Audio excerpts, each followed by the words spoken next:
ഇടുക്കിയിലെ ഒരു ഗ്രാമത്തിന് ആവേശവും അത്ഭുതവുമായി ഹെലികോപ്റ്റർ സവാരി. രാജാക്കാട് ഫെസ്റ്റിനോട് അനുബന്ധിച്ചാണ് വേറിട്ട സഞ്ചാരം അനുഭവമൊരുക്കിയത്.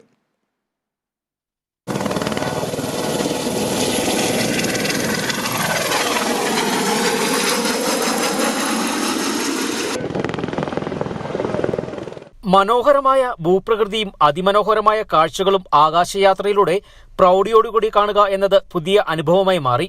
ആദ്യമായാണ് ഹൈറേഞ്ചിലൊരു ഫെസ്റ്റിൽ ഹെലികോപ്റ്റർ സവാരി ഒരുക്കുന്നത്. പ്രകമ്പനം കൊള്ളിച്ച ഒച്ചയോട് പൊടിപാറിച്ച് ഹെലികോപ്റ്റർ NR സിറ്റി മൈതാനത്ത് പറന്നിറങ്ങിയത് പ്രദേശവാസികൾക്ക് കൗതുക കാഴ്ചയായി മാറി.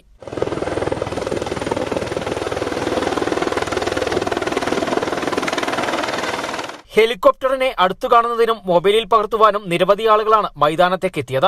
സവാരിക്കായി എത്തിയവരിൽ ആദ്യമായി ഹെലികോപ്റ്ററിൽ കയറുന്നതിന്റെ തെല്ലാശങ്ക ഉണ്ടെങ്കിലും സവാരി കഴിഞ്ഞെത്തിയപ്പോൾ ആകാശകാഴ്ചകൾ കണ്ട സന്തോഷം ഏവരിലും പ്രകടമായിരുന്നു. 4000 രൂപ കൊടുത്തില്ലെങ്കിൽ 40,000ന്റെ മികവ് ഉണ്ടായിരുന്നു. സെറ്റപ്പ് ആയിരുന്നു.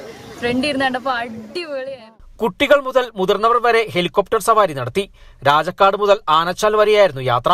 ചരിത്രത്തിലാദ്യമായിട്ട്, അതായത് ഹൈറേഞ്ചിന്റെ ചരിത്രത്തിലാദ്യമായിട്ടാണ് ഹെലികോപ്റ്റർ ഒരു ഫെസ്റ്റിനായിട്ട് വന്ന് ഇവിടെ ഇറങ്ങുന്നത്. അതൊരാദ്യ ചരിത്രമാണ്, ഒരു പ്രത്യേക അനുഭൂതിയാണ്. കയറിയ ആളുകൾക്കൊക്കെ ഭയങ്കര സന്തോഷമായിരുന്നു. രാജാക്കാട് പ്രദേശവും പൊന്മുടി ഡാം ഉൾപ്പെടെയുള്ള എല്ലാ പ്രദേശങ്ങളും ആളുകൾക്ക് നന്നായിട്ട് കാണത്തക്ക രീതിയിൽ താത്തി പറപ്പിച്ചാണ് അവർ കൊണ്ടുവന്നിരിക്കുന്നത്. ഫെസ്റ്റ് മൈതാനത്ത് എത്തുന്നവർക്കും ഹെലികോപ്റ്റർ വട്ടമിട്ട് പറക്കുന്ന കാഴ്ചയും ശബ്ദവും രാജക്കാട് ഗ്രാമത്തിലെ ഉത്സവ കാഴ്ചകളുമെല്ലാം മനസ്സ് നിറയെ കണ്ടും കേട്ടും ആസ്വദിച്ചാണ് മടങ്ങുന്നത്. Bineesh Antony, Kerala vision news, Idukki.